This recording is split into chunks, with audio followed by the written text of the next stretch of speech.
With these COVID numbers rising, things are getting hot and not in here. Well, what I'm talking about is we need to start really thinking about what does work for us to be able to keep our sex drives happy and alive, and why shouldn't we be pleasuring ourselves? So this video today is about and all about how you can have great sex with yourself.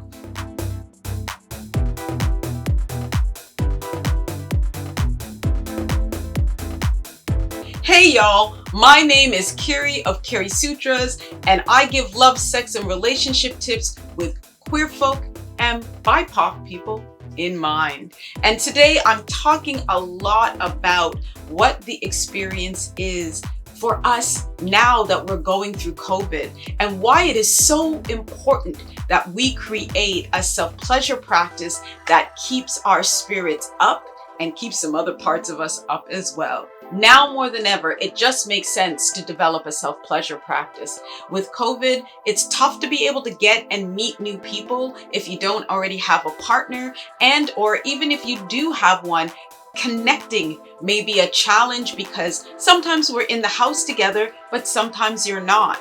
And if you're finding yourself really not being able to connect in the love way that you would like, well, there's always you being your first and foremost temple, and it gives you a chance now to really connect in and create that love space that you want. So why is it important to have a masturbation practice? Well, masturbation is really about connecting into your body. What a great space is it when we can take that moment to just relax in, to really feel and know our bodies, what works for us, what doesn't, and how we can relay that information to our partners is amazing when you have that firsthand knowledge. It really makes for better sex. And there is, in our society today, I won't say there is, in our society today, there's been a lot of spaces where we disconnect from our mind and body place. Like, we're always so busy, we're running behind our kids sometimes, or maybe it's our job. And when we are now, like, we've been slowed down a little bit, sort of, for some of us, but there's added pressures in other ways. So now's another chance for us to really feel in and create a difference in the way that we want to connect to our bodies. Masturbation is more than just about getting off. It's actually about developing a love affair with our bodies and then bringing pleasure into that space. When you masturbate, it gives you complete control over your dominion to yourself. Isn't that an amazing thing to do? Another great thing about having a self-pleasure or a masturbation process is it allows us to finally break through some of the shame you may have around your body, or that you have been told about this idea of masturbation. For many years, the programming that we have been given told us that it's not okay to masturbate. It's not been okay to be in pleasure of our bodies. But if you truly are ready to take a little moment to experiment, it can break through some of those restrictive beliefs that we have told each other.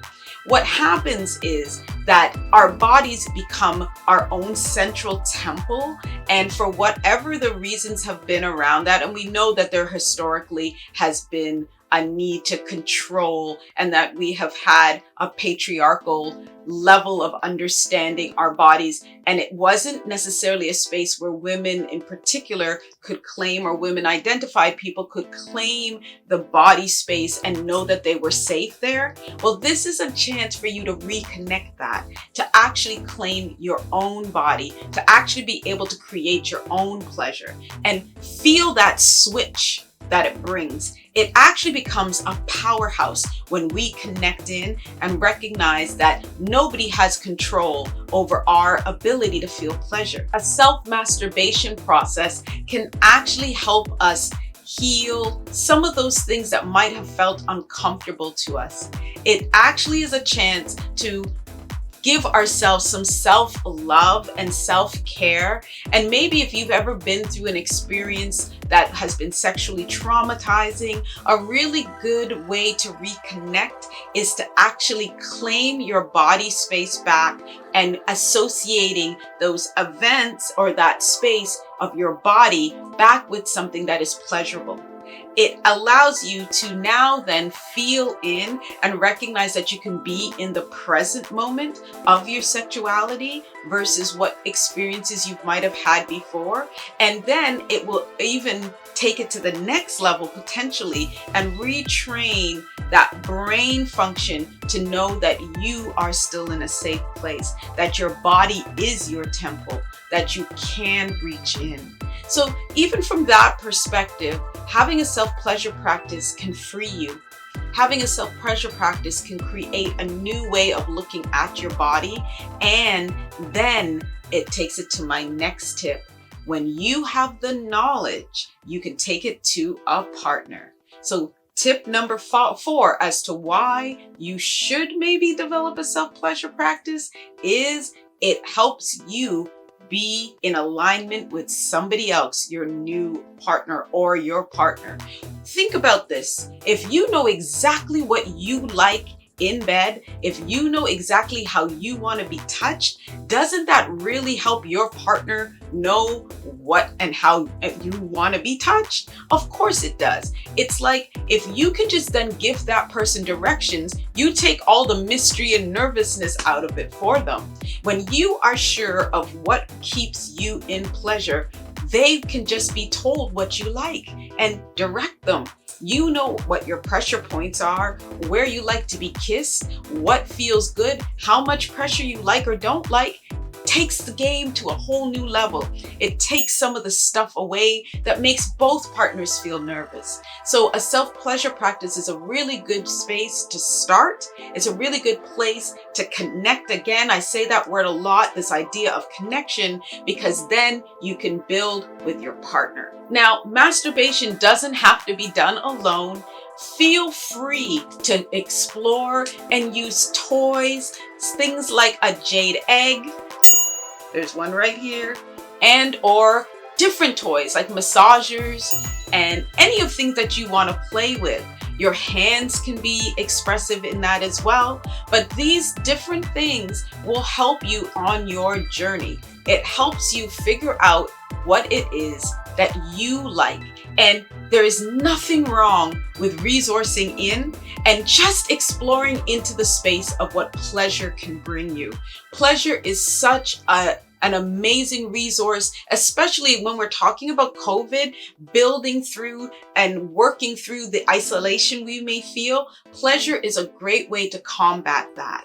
Take the time to really feel in. Take the time, and I mean that literally, take the time to get to know your body. Take the time to up your pleasure factor personally, on your own, in a solo practice. And I guarantee you that it will translate over to how you just feel overall. Not only that when we can give ourselves orgasms, do we raise our endorphin levels and make ourselves feel better, it will go a long way to building connection with your partner the next time you guys get a chance to be together.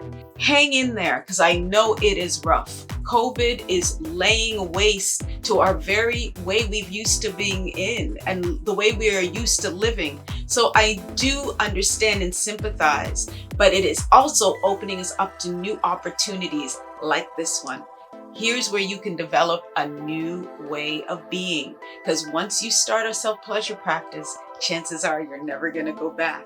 Let me know what you really think of it. I'd love to hear about it in the comments section.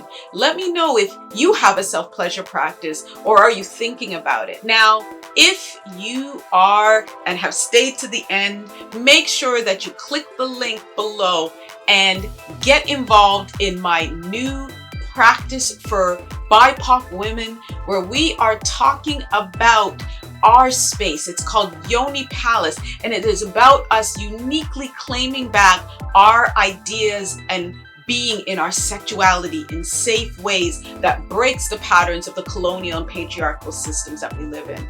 If that sounds good to you, click the link below and I will send you one of our free sessions on what Yoni Palace is and what you can expect, and then you can join us. It is time for us as women of color to claim our space and to claim our sexuality back our way.